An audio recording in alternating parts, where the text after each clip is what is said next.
2, Chapter 7, Scheduled Incarnations. 48. Yan niyamya yatayo yamakarte hetim. Jayu swarat iva nippana kanitram indraha.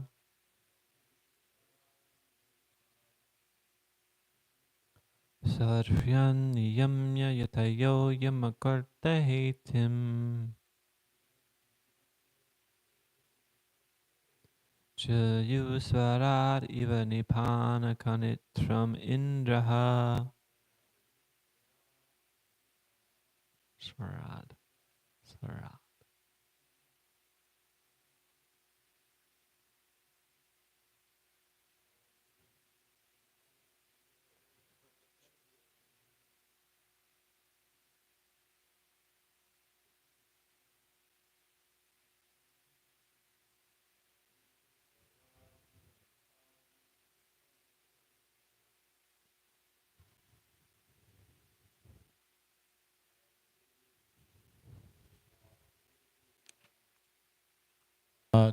Driyanniyam yayatayo yamakarta hating.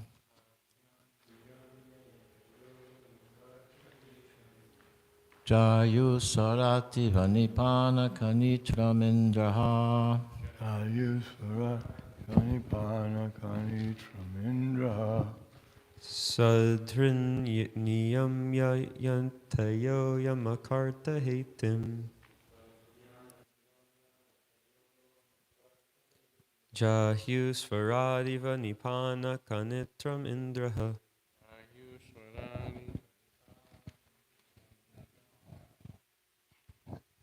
Sadriyan niyayam yayato yamakarta hetim.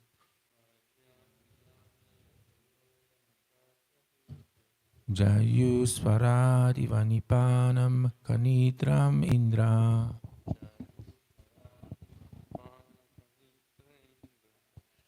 Sadhyan niyamya yatayo yamakarta heting. Jahyu swaradi vanipana kanita indraha.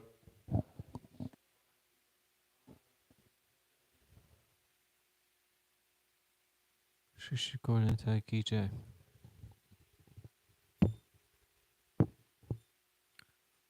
Sadryak, artificial mental speculation or meditation. Niyamya, controlling. Yataya, the mystics. Yamakarta heitim, the process of spiritual culture. Jayu, are given up. Swarat, fully independent. Eva, as Nipana, well. Kanacham, trouble for digging. Indra, the controlling demigod supplying rains. Translation and purport by His Divine Grace A.C. Bhaktivedanta Swami Prabhupada Srila Prabhupada Ki Jai. In such a transcendental state, there is no need of artificial control of the mind, mental speculation, or meditation, as performed by the jnanis and yogis. One gives up such processes as the heavenly king Indra forgoes the trouble to dig a well. Purport. A poor man in want of water digs a well and undertakes the trouble of digging. Similarly, those who are poor in transcendental realization speculate on the mind or meditate by controlling the senses. But they do not know that such control of the senses and achievement of spiritual perfection are simultaneously made possible as soon as one is factually engaged in the transcendental loving service of the Supreme Person, the Personality of Godhead. It is for this reason that the great liberated souls also desire to be associated in hearing and chanting the activities of the Lord. The example of Indra is very appropriate in this connection. King Indra of heaven is the controlling deity or demigod for arranging clouds and supplying rains in the universe, and as such he does not have to take the trouble to dig a well for his personal water supply. For him, digging a well for a water supply is simply ludicrous. Similarly, those who are factually engaged in the loving service of the Lord have attained the ultimate goal of life, and for them there is no need of mental speculation to find out the true nature of God or his activities. Nor do such devotees have to meditate upon the imaginary or real identity of the Lord, because they are factually engaged in the transcendental loving service of the Lord. The Lord's pure devotees have already achieved the results of mental speculation and meditation. The real perfection of life is therefore to be engaged in the transcendental loving service of the Lord. Translation: in such a transcendental state, there is no need of artificial control of the mind, mental speculation, or meditation, as performed by the jnanis and yogis. One gives up such processes as the heavenly king Indra forgoes the trouble to dig a well. Maharaj, would you like to make a comment?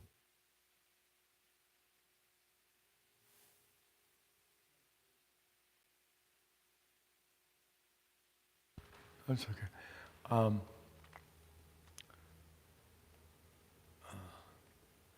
Pointing out the position of devotional service, how it is it's the ultimate in yoga. Yoginam visarvesham adgyatenantaratmana. Krishna says that all yogis, he who always engages in my devotional service, is most intimately united with me in yoga, and is the highest of all. So, why is it? Because it automatically controls the mind. Devotional service controls the mind because one of the processes is thinking of Krishna. Manmana bhavamad bhakto. Krishna says, always think of me. So that's the first instruction. Manmana bhavamad bhakto. Think of me, become my devotee, worship me, offer God. So he learns that in, as we say, day one. Day one, you have to, what are we here for? We're here to serve Krishna. We're here to think of Krishna all the time. We're here to chant his name. We're here to become his devotees. We're here to dedicate our lives to Krishna. Okay, Krishna, got it. Now what do? Okay, clean this floor. Now go out and one thing after the other. It's an unlimited chain of devotional activities. There's no stoppage. Ahoy tukya pratyata. Devotional service in its pure state has no interruptions. There's no motives. Why are we doing devotional service? Well, we're trying to get moksha, or we're trying to get more money. No, we're trying to engage ourselves in our proper transcendental position as servant of Krishna. Shivara Swaruphoy, Ichara Krishnadas. That's our natural position. And somehow or other we have become, just like a person who's become diseased, it's not his natural state. He has to get back to his normal state. So the way to get back is to just get back engaged in devotional service. There's nothing else to do. If you slip out of it, it's like if you're unhealthy, what do? You get healthy. That's the whole point. Get healthy again. How do I get healthy? Eat healthy foods, do healthy things, keep clean, so many things. So how do you get back into devotional service? Chant 16 rounds, follow the instructions of the spiritual master. You offer obeisances. It's all there. 9 processes of devotional service. There's so many different ways of describing the different aspects of devotional service. But they're all complete. One doesn't have to make any separate endeavor to become purified or make advancement in spiritual life. He simply has to engage in devotional service under authorized direction. not speculative. You can't just make up your own process of devotional service. It has to be under the guidelines of the bona fide spiritual master in line of disciplic succession. Jai, thank you, Maharaj.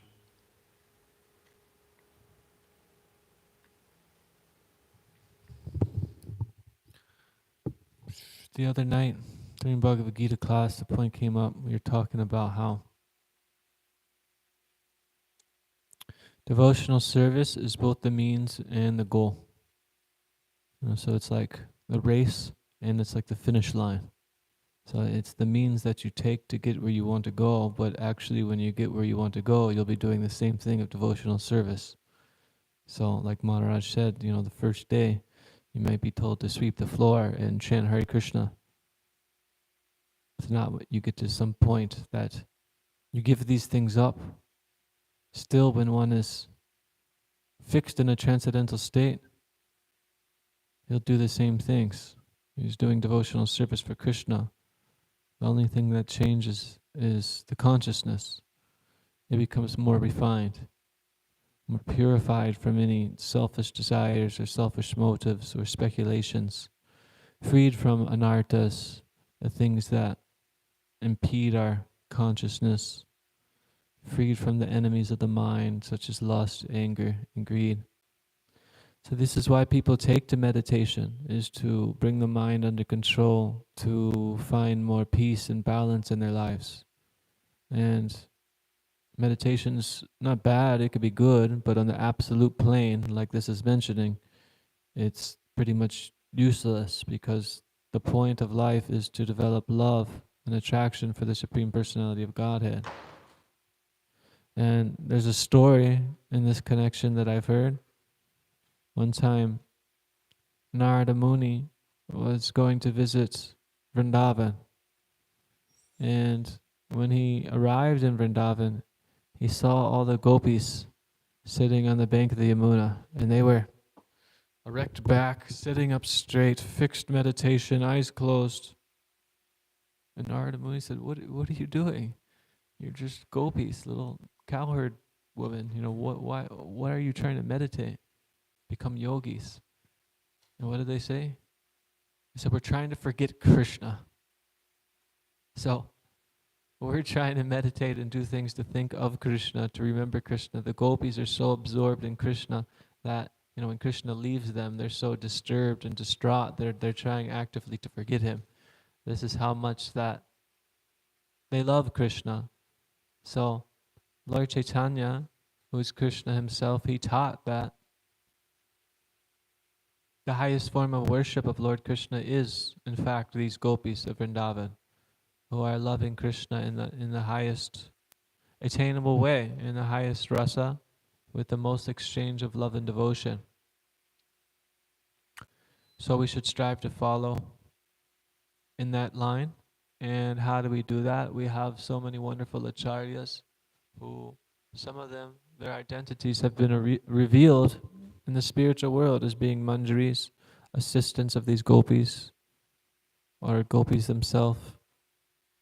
And it's very prevalent and prominent within our sampradaya. And if one is able to follow them, follow their instructions very easily, they can attain the higher states of consciousness. I was reading yesterday about Raghunath Das Goswami, about the story how he met Lord Chaitanya and he became infatuated, and he was living at home in a very wealthy family, and he became mad. He wanted to go see Lord Chaitanya. He wanted to be with Lord Chaitanya, but his parents wouldn't let him leave. They even thought about tying him up with ropes. But he found out that the devotees were at Panihati, which was not so far, and Raghunath Das Goswami went there, and he saw Lord Nityananda from afar, and he offered his obeisances, and Lord Nityananda said, "You thief! Come over here!" And he brought him over near, and he put his feet right on his head, and said, "You're a thief! You're trying to offer obeisances from far away." And then Lord Nityananda instructed him to throw a grand festival feeding and catering to all the Vaishnavas there, in which he was very wealthy, so he brought so much chip rice, so much yogurt, bananas, condensed milk, and they made 2 different varieties of chipped rice, one with dahi, yogurt, and one with condensed milk. So they fed all the Vaishnavas. Lord Nityananda was pleased. Lord Chaitanya even divinely, mystically, you could say, showed up and honored the prasadam as well. But the reason why I mentioned Raghunath Das Goswami is because after this he went back home and he was mad for Lord Chaitanya, and he found an opportunity to run away from home, and he ran to Puri. And when he went to Puri, Lord Chaitanya put him under the guidance of Sarup Damodar Goswami. And Sarup Damodar Goswami essentially became his Shiksha Guru, who was instructing him. And he wasn't just instructing him in some of the things that we need to be instructed in, that are basics of, stay clean, do this, do your sadhana, chant. No, Raghunath Das Goswami had so much intense love and attraction for the Lord. So Sarup Damodar Goswami was instructing him in how to do service beyond this world, how to do service for Radha, for Krishna, for the gopis. And we could see also when Narottama Das Thakur ran away to Vrindavan, he wanted to take initiation from Lokanath Goswami, who took a vow to never take any disciples. But Narottama Das Thakur won over his heart by his humble service, and Lokanath Goswami gave him diksha, he gave him initiation. And when he gave him initiation, he instructed him what his duty was in the spiritual world. I forget the name, but there's a name for that. So he revealed his identity, his purpose in the spiritual world, so that Narottama Das Thakur could meditate on that. So these are our acharyas, the ones that we look up to and idolize and follow. But we're coming from a conditioned background. So say if I met a pure Vaishnava who instructed me, Prabhu, in the spiritual world, you're a tree who provides fruit for Krishna. And I start meditating on this. But I'm still so lusty and conditioned to viewing things in a material way. Very easy. I'll be contaminated in my practice. So therefore, Krishna is ready to reveal everything to us, to bring us back home. In the Brihad Bhagavatamrita, it's shown how Krishna is more than eager to bring the devotee back to Godhead. We think we're suffering and we want to end to the suffering. Krishna suffers more because he sees that, here's my son, my creation, this jiva, he's suffering like anything. He's lost. He doesn't know that only by serving me, that I'm the supreme being, that I'm the center, that everything revolves around me, then he's suffering because of this. So Krishna is ready to show this to us, but because we don't have the purity of consciousness, then we have to take up the process of sadhana bhakti. So we follow the sadhana as it's prescribed by the Acharya, namely Srila Prabhupada. He mercifully reduced chanting 64 rounds to 16 rounds. Now, have you ever thought about actually if you had to chant 64 rounds a day? It's quite intense. I mean, you might be able to chant 64 rounds in one day, or make a vow and do it for a week, but realistically, you have to pretty much shut out everything else. Extra sleep, extra eating, getting sick, doing services, idolized talking, all these things. You have to really shut them out. It takes such a fixed determination to do that. You're chanting for 6, 8, 9 hours a day, it takes a certain level of conviction. So Prabhupada mercifully reduced that, but he never said stay at 16 rounds. He said this is the bare minimum, and always alluded that we should increase our chanting more and more. Should always increase our chanting. If one can rise up to chanting more rounds, then this is beneficial. I mean, Lord Chaitanya said that he wouldn't even honor prasadam offered to him unless the person was what's the word?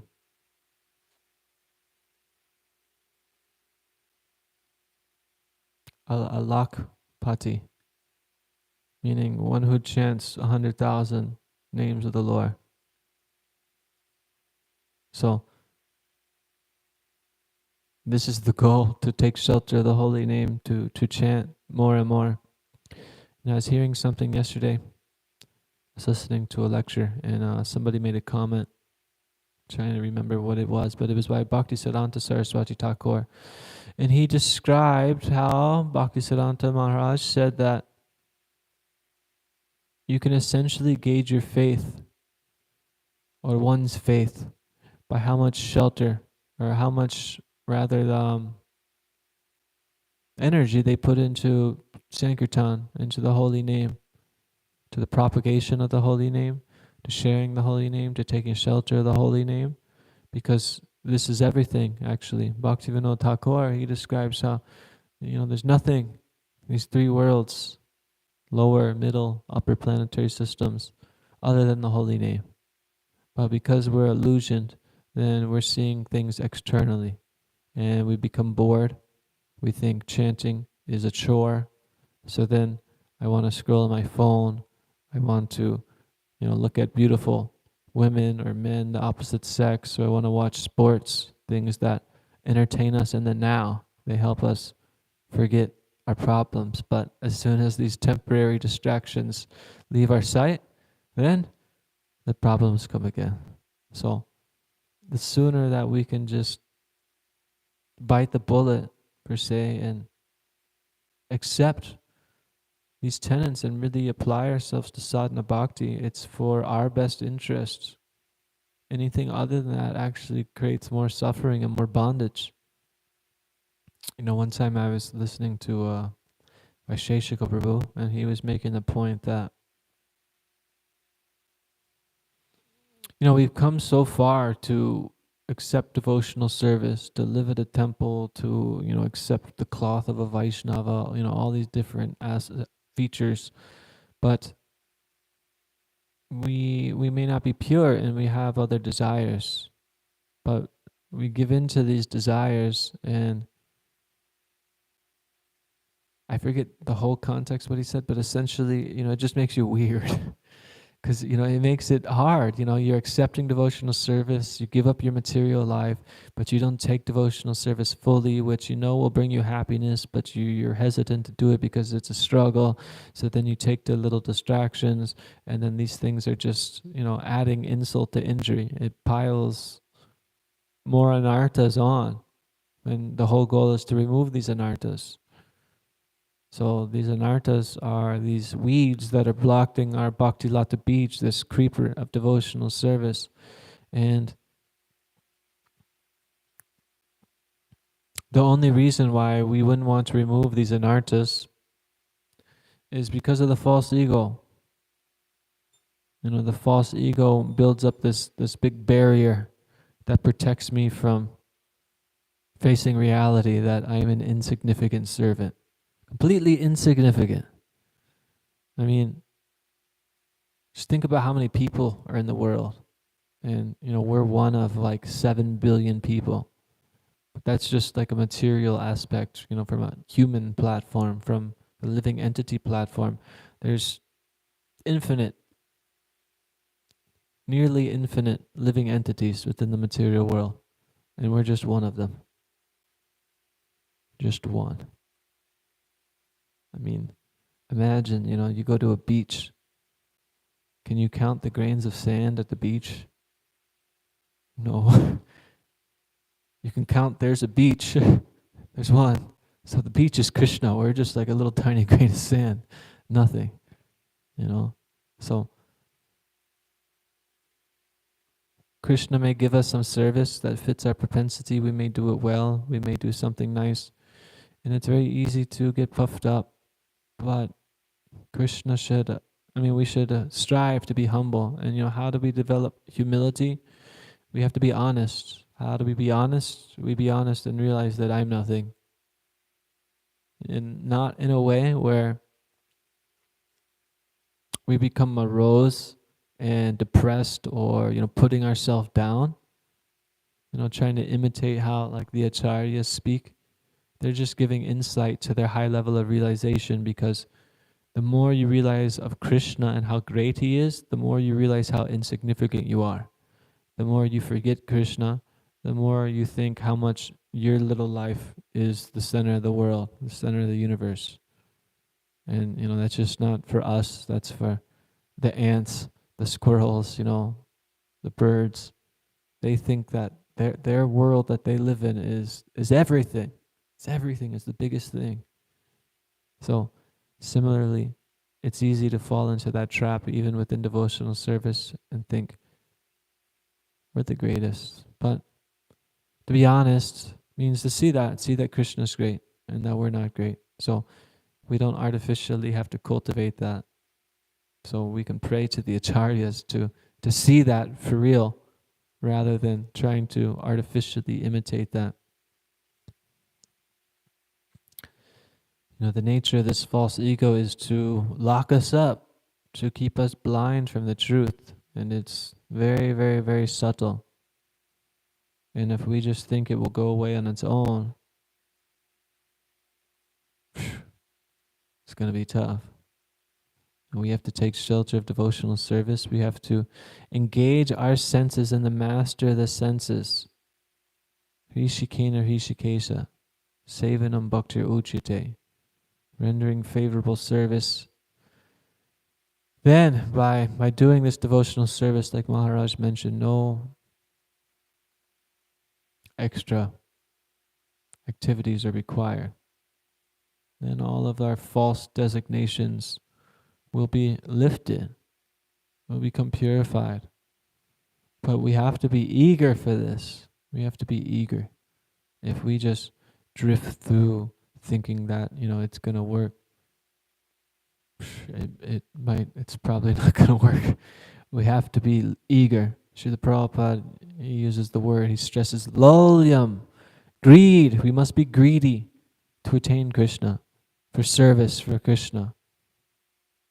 If we're not greedy to do service for Krishna, to surrender to Krishna, then Maya will be right there beating us with a stick, and we'll be happy to be submissive to her. And this is just the reality. So we can either choose to serve Krishna, which means serving Guru, or to serve Maya, which ultimately is serving Krishna, but indirectly. So much nicer to serve Krishna directly. He plays a flute, he has a peacock feather, he plays with his gopas. Very nice. Maya, not so nice. So we have to continue to hear and chant and really prod out the things in our consciousness that is holding us back from advancing.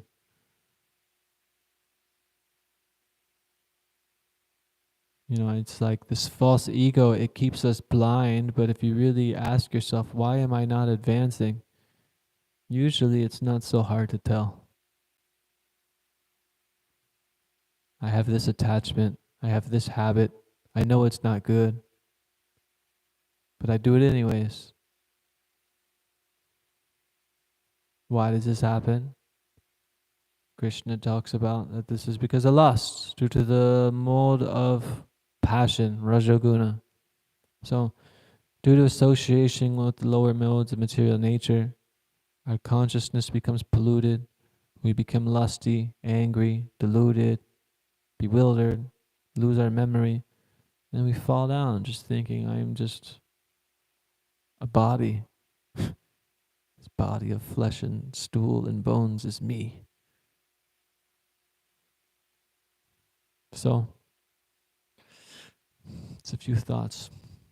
Does anybody have any comments or questions, reflections?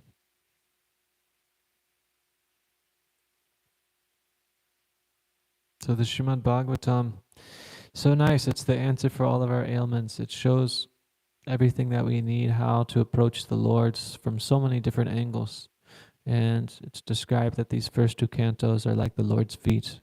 We start with the Lord's feet, and we work our way up slowly, observing all of his body parts until we get to the face, the head. So the face is the 10th canto, which describes Lord Krishna's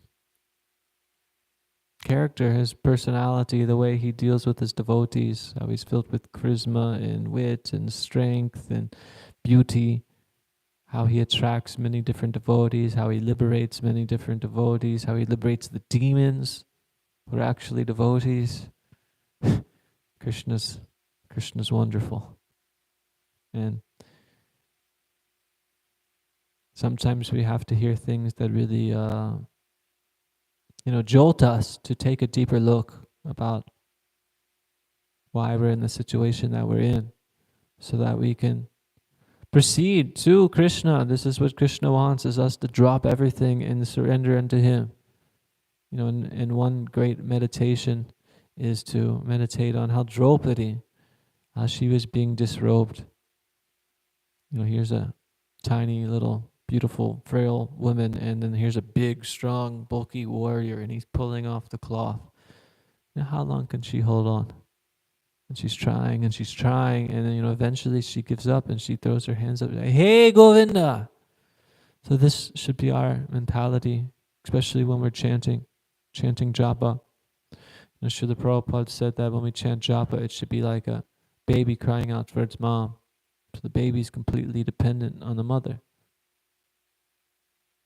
It's not like the baby is expecting anything or has a say, to dictate what's going to happen. It's just completely dependent. So it could cry there for hours if the mother doesn't come, or the father for that matter. But the point being, that's how we should chant. This is how we should do devotional service. Just rendering devotional service in a mood of calling out to Krishna for help, trying to please him, and being dependent upon his mercy and expecting his mercy, even though it may never come. This is what Lord Brahma says is a key to achieving liberation. So I always rendering devotional service and always expecting and waiting for this mercy, even though it may never come and you're suffering so much from your karma, your false ego. So the suffering is naturally going to be there from the material world, but because we're not transcendental, we have to rise up to a higher state. So the more that we associate with the lower modes of material nature, then the more we'll suffer. It's not rocket science. If you're living in a place and you allow it to get very, very dirty, then the air quality goes down, your consciousness is polluted because it's so dirty around from you. When your consciousness in your mind and intelligence is polluted, you can't think properly, you make horrible decisions, then you give into lusty thoughts. So it's not so hard to see. We just have to rise to the mode of goodness and always hear and chant about Krishna. Unless you can live like a Babaji and just live with a loincloth and live under a tree, roaming around, chanting, the holy name 20 hours a day, then everything basically goes out the window. But if we're not able to do that, then, we have to follow the etiquette of Vaishnava behavior, which is laid in place so we can more easily hear and chant and remember Lord Krishna. So, thank you everybody for hearing. Srimad Bhagavatam ki jai. Srila Prabhupada ki jai. Shri Shri Gaur Nitai ki jai. Vansha kalpatarubhyascha kripasindubhi vacha patitanam pavanebhyo Vaishnavebhyo namo namaha.